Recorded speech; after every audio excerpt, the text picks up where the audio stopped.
I'm Bill Holstein. I'm your moderator for this evening. Thank you for that welcome, Alan. We know that journalists do these things in a lighter spirit. So on that note, we know that Top has gone off to the great newsroom in the sky, where he no doubt is ahead of all of the rest of us. So by the time we get there, by no doubt, he will be the managing editor by the time we arrive in the great newsroom. So I'm sure we haven't seen the last of him yet. He'll be there to give us advice and to boss us around a little bit.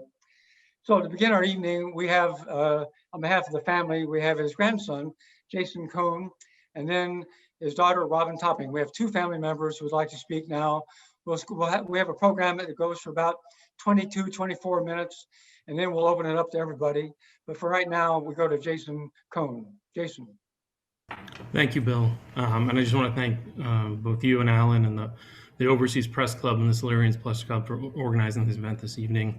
It's really an honor to be among so many people my grandfather admired, respected, and loved so deeply for the devotion to journalism, the craft that he committed his life to. Top, as you all refer to him, was my grandfather, but he was much more than that title can even begin to convey to me. He defined and gave meaning to words such as honor, integrity, rigor, and humility. He was and remains the standard by which I measure other men and women against when thinking of those very traits. He was among one of my greatest protectors alongside my parents, and as an adult, my wisest counsel, helping me navigate through many morally and ethically fraught moments in my young professional life so far. He was also there for me, whether it was as a toddler when he rescued me from a swarm of bees, and then well into his 90s when he helped identify sources and experts for me to meet with as I prepared for a month-long excursion through war-torn countries in the Middle East. Much has been written about, and we will hear, as we just did from Alan this evening, about his amazing feats as a journalist through the most significant moments of the 20th century. But I want to share is just a few other thoughts that will stay with me. Characteristics that I know and feel very much deeply still inform the way he lived his life. And that really starts with the idea of curiosity. I'll never forget when my grandfather took my high school journalism class for a tour of the Times. That was long before my interest in foreign affairs, and he introduced me to the sports columnist George Vesey, although I know he had much more important things to think about on the foreign desk and then as the managing editor.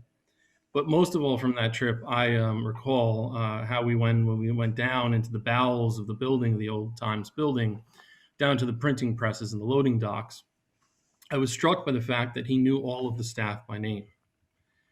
The typesetters, the delivery men, the drivers, he saw and valued them. He even marveled at their profession and its integral role in his life's work. His curiosity, which is an important trait for any journalist, but made him a great journalist, was boundless, and it did not end even in his final days with us. This past summer, I found a copy of John Lewis's autobiography. It had been signed and inscribed by John Lewis to Top and to my grandfather, Audrey.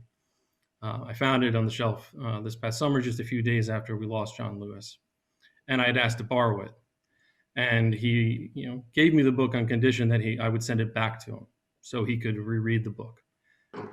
He never stopped learning till his final hours. He never stopped learning.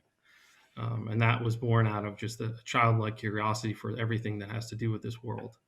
And it's such a wonderful trait that I remember by him. Partnership. Whether it was correspondence he's managed, the copy editors or the typesetters, my grandfather always believed in the partnership needed to produce great journalism. That you're never really alone in this work and that partnership demands humility. And I think all of you have experienced, and Alan just touched on that humility. But most of all, he always centered his success on his love for and partnership with my grandmother, Audrey. He always reminded me of how important that partnership was to everything he accomplished in his life, let alone my mother and my aunts. Lastly, just say something about faith. I thought a lot about his strong sense of faith, and not in a religious sense.